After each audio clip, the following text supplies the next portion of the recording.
Hi guys, today I want to discuss the potential time period of a lost advanced civilization.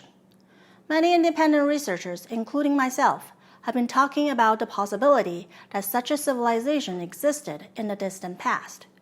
The main reason for this hypothesis comes from the mind-boggling ancient megalithic sites found all over the world. These sites are super impressive engineering feats, and in certain cases, surpass the ability or comprehension of our modern-day technology. Some sites show amazing precision cuts. Some contain millions of huge stone blocks.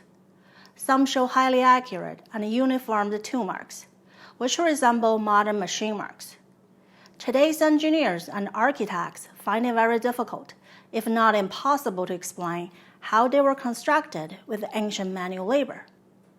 Even with current construction, mining, and excavation machinery, we cannot easily explain how and why some of these tremendous sites were created. The existence of these megalithic structures challenges the mainstream narrative and points to a far more complex history. Is it possible that these structures were built by a lost civilization as advanced as or even superior to our current one? If so, then who created this megalithic civilization? When did this civilization establish itself? And why did it perish? Megalithic sites often have no inscriptions.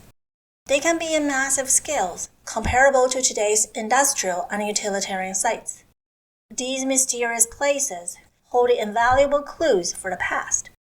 However, when studying these megalithic sites, archaeologists mostly focus on excavating bones and artifacts such as pottery or gold items.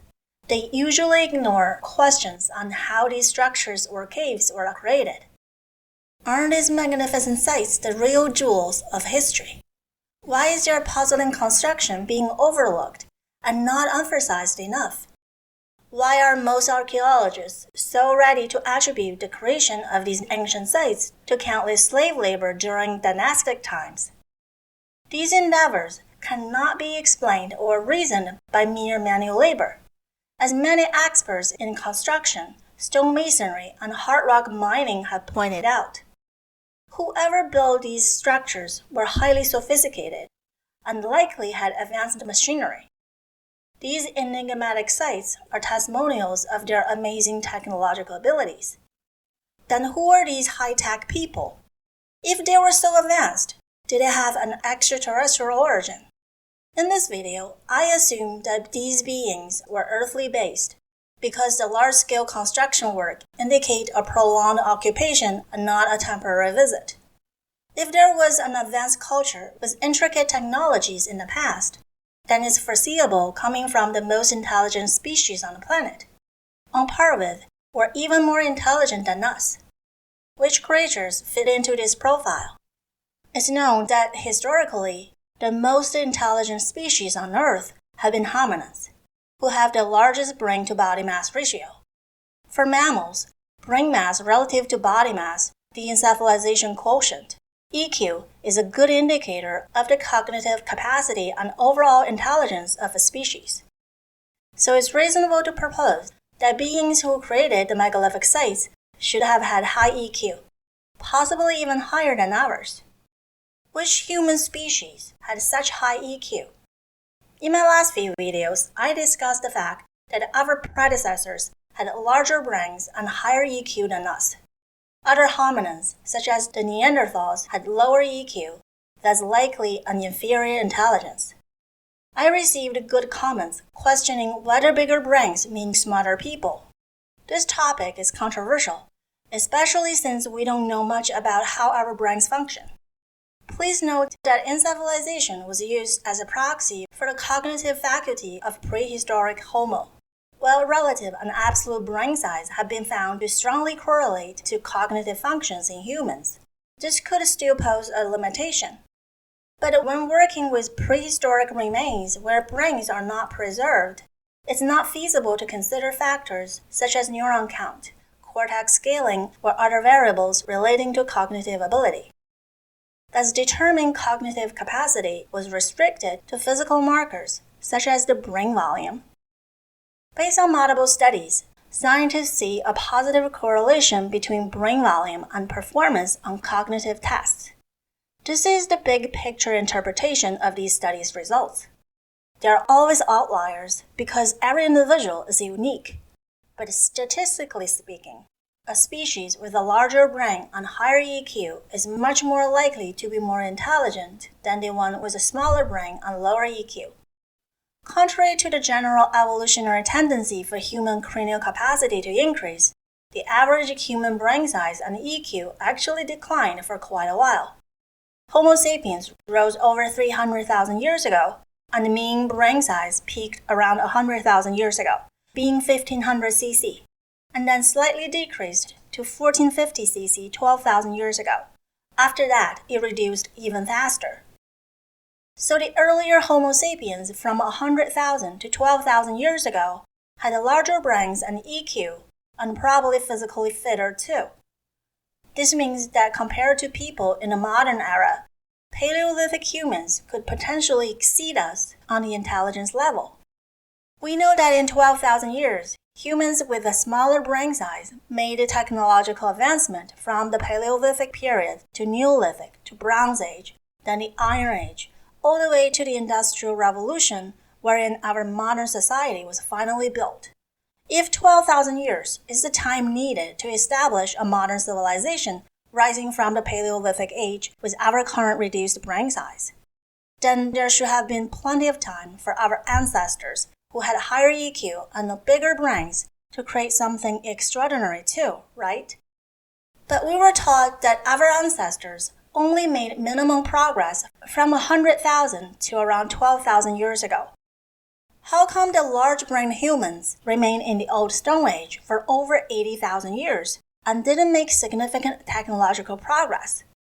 Let's not forget that even Homo erectus, with a much smaller brain, utilized fire and made stone tools over 1 million years ago.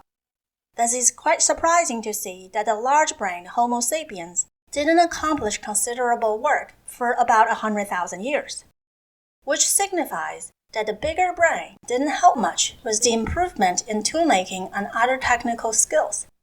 This contradicts the theory that larger brains are evolutionary advantages and high encephalization generally correlates with higher intelligence. Why is that?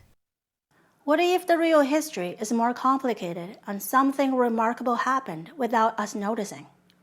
That instead of the technological development and accumulation being a slow-growing linear line, it had been like an undulating wave.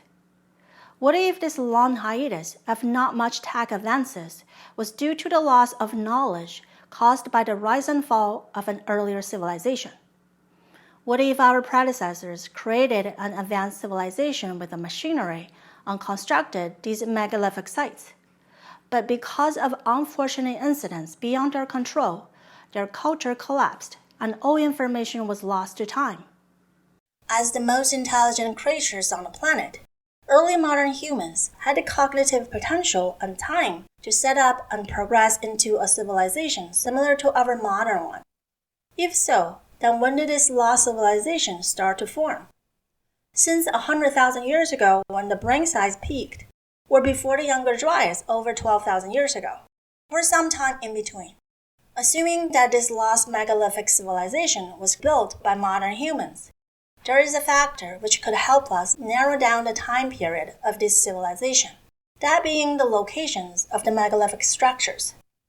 These sites are all over the world, which indicates a global-wide culture. To be able to build these sites, our ancestors would have had to reach to these regions first. Therefore, if we know the timelines of when modern humans arrived to the areas with megalithic constructions, we may get an idea when this previous civilization had been established. Most known ancient megalithic sites are located in Eurasia, Africa, the Japanese archipelago, and South America. They include the Giza Pyramids, Petra, Baalbek, Machu Picchu, Sacsayhuaman, Mount Nokokiri, Yangshan Quarry, Longyou Caves, and many more.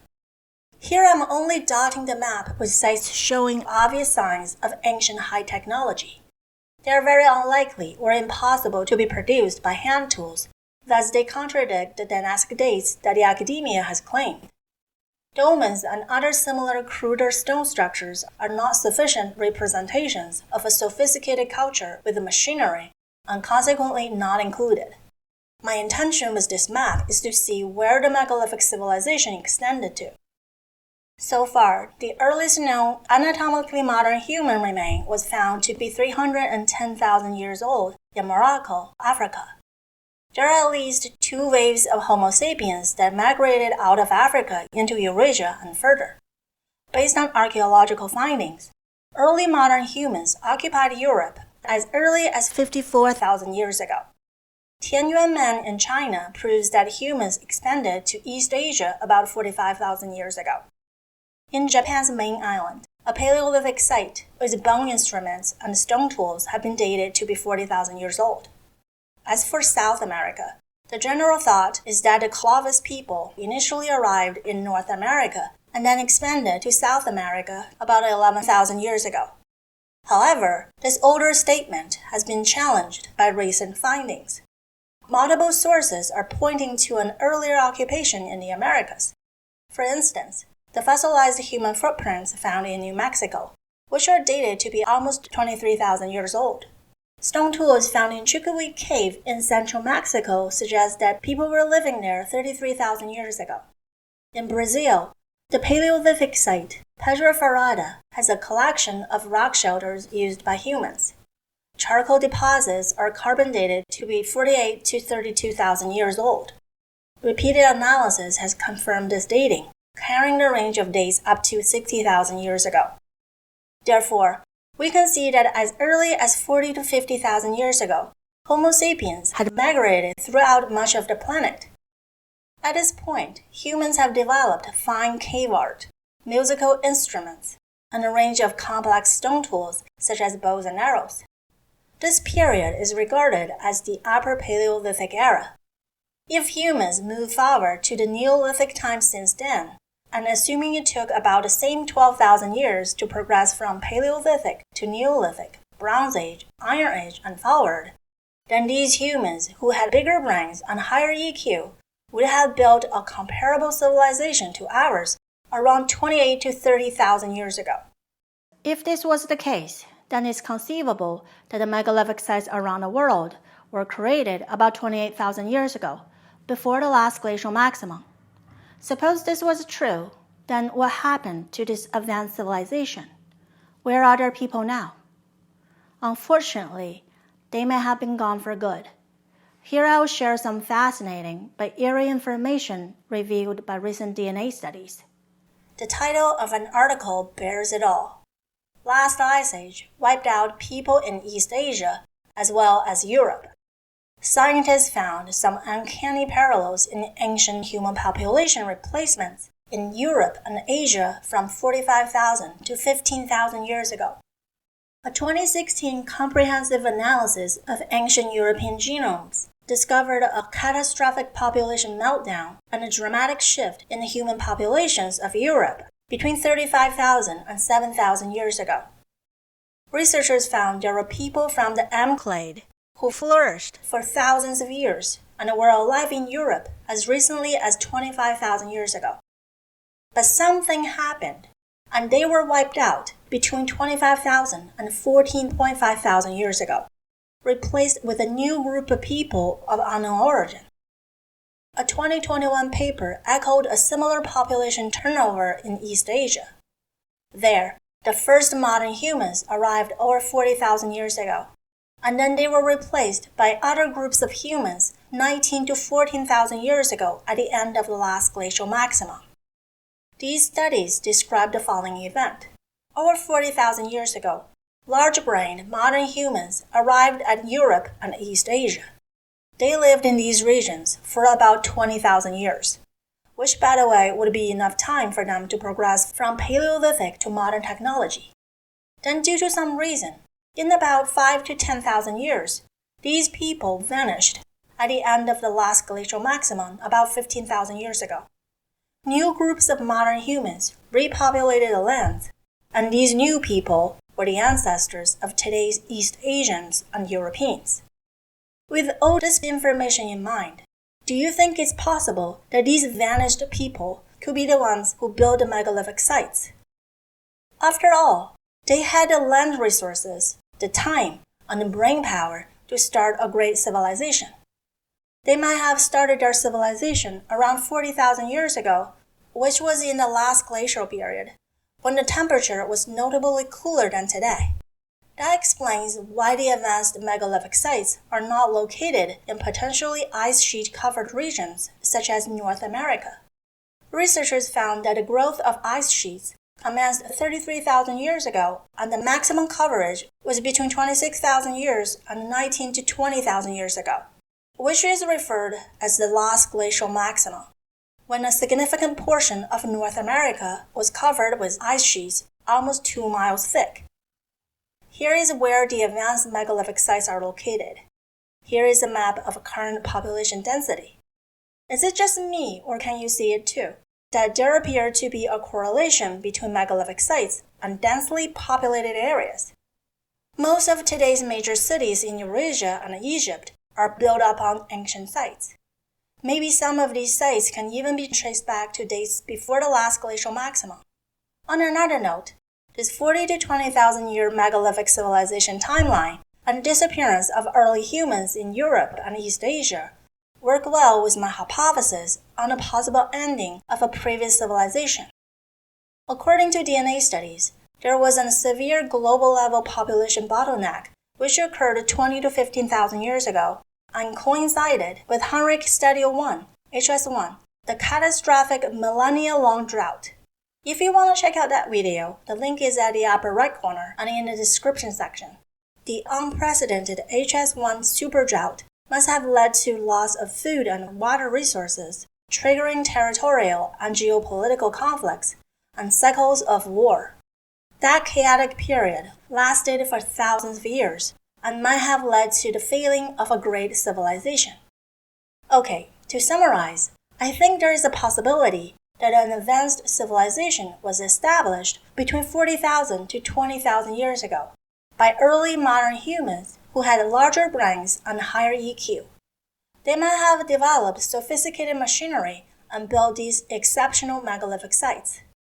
At the same time, it's likely that this high-tech culture coexisted with other primitive ones, such as the Neanderthals, Denisovans, and other modern humans. The advanced civilization might have pushed other groups of people to isolated zones. An isolated population with smaller population size would stay primitive for a very long time, as we see in today's Amazonian tribes. After that, about 20,000 years ago, the climate started to change and became more arid and dusty. The combination of food and water shortages, diseases, and wars for thousands of years eventually destroyed this brilliant culture and its amazing people. After their demise, previously primitive humans repopulated the continent and started their own civilization, ours. If all people from this megalithic culture perished about 15,000 years ago, as the ancient genos tell us, then it's not surprising that we haven't found much evidence of ancient high-tech creations. Artifacts, tools, or machinery have endured harsh climate changes for 20 to 15,000 years, and possibly remain buried and undiscovered under deep sediments. Metal objects would have rusted away. The dramatic sea level rise probably inundated many ancient sites. Only these massive megalithic structures survived to tell tales about its once glorious civilization. What do you think? If you have any insights, please leave a comment. If you like my video, please subscribe to my channel and share with others. You can also support me on Patreon, which is a monthly charge, kind of like you buying me a cup of coffee once a month. I appreciate your support. This is Curious Being. I'm Tina. Thanks for watching and see you next time.